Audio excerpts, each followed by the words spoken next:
Enjoy. I love Eddie Matney's recipes. Well, it smells really good in and here. I walked in with a friend of mine from Zero Res, and we walked down the hall, Eddie, and we could smell. Oh, absolutely. It was just like, it smells so good, and it smells like fall, and there's perfect smells for fall season. So well, this is really whatever cool. it's amazing. So how about I just jump right in it? I say whatever you're doing, keep doing it. Keep doing it. Cool. We do want to heat things up in our Stone Creek kitchen. So that we can obviously smell the aroma of Eddie Matney's delicious dishes. Of course, he's from Eddie's house, but also so we can learn a little bit along the way. Right. You know, this is a time of year that, you know, cinnamons, you know, cumins, things like that. You know, sage is great. Allspice, all those flavors are really, and scents are really perfect. And it accents itself. It actually lends itself to the dishes that we're going to do. You know, butternut squash, acorn squash, spaghetti squash. They're all in season, even though you can get them all year round. Right. We just don't think about eating something like that that's comfort food because it's 100 degrees outside, you know, in September. You're like, just give me a fire hose. Right. And that's good. I know. So this is what one of the things we're doing today is a butternut squash soup, and it's really simple, but it's got some great flavors and simple components. Okay. We start obviously with onions, celery, and carrots. Add a little butter into this, and we added some white wine, and I'm just going to turn that up just a little bit more, and we're going to add a little bit more white wine. Now, a lot of times, soups like this add chicken stock. I'm not adding any chicken stock because we want to make it totally vegetarian in case people don't want to eat that chicken stock. So we supplement that with some wine. If we went for the chicken stock, would it change the flavor because we're not using the wine? Actually, it would pretty much be the same. About the same? Yes, okay. But some people don't want to eat it if it has chicken stock in it because of the vegetarian thing. So we just. I'm not a veterinarian. I mean vegetarian. No, you kidding me? I'm a carnivore. If I could eat a cheeseburger every morning at 9 o'clock in the morning, I would. My people. Oh yeah, absolutely. Yes. Welcome to my club. Thank you. So we have all of those ingredients in there. This is the butternut squash that we've roasted off ahead of time. Very simple. We take it, we split it, we turn it upside down, roast it in an oven for about a half an hour, and then we take all the flesh out of it. Okay. And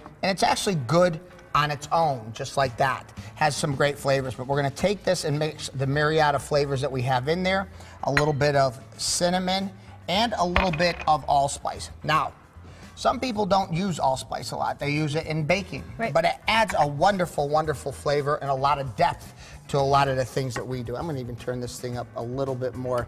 Don't ask me how to use it. No, I have this. This is awesome. I'm not a big electric fan, but this is really. Did I splatter you? You did. I always do that, don't I? You do. It's your love note. It's all right. It is. I get That's right. You got to share love. Now, all the components are in there. I'm going to add a little bit of salt and a little bit of pepper in there because you want to cook with salt and pepper. You never want to add after you're done.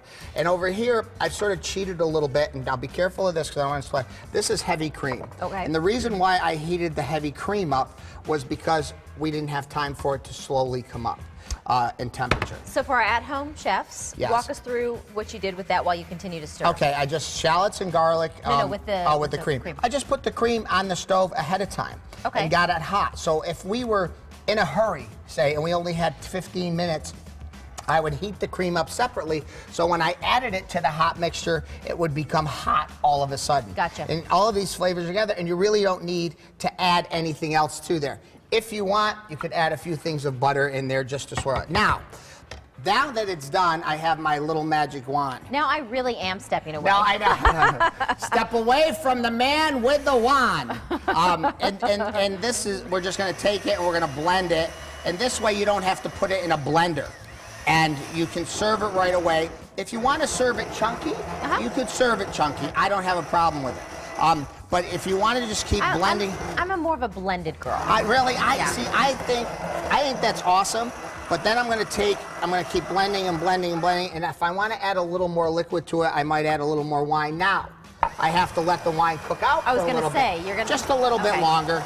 It'll cook out pretty fast. But this way, you can make this soup in literally 10-15 minutes and you're done, and you can serve a nice butternut squash soup. The best thing to do though, Steph, is to make it a day ahead of time, let it sit and refrigerate. I'm gonna look at this thing, I gotta tell you something, it's like lava. When it heats up. But I'm gonna take the soup, I'm gonna take a little taste of it. Do you want a little taste? Yeah, I'd love to. Here, you can taste and tell me if it needs anything. And be honest with me, I want to taste it. When am I ever not? Oh, see, it's got really nice. I think it needs a little more salt. Salt. Okay. I'm going to add a little more salt. Let's put it back on the fire.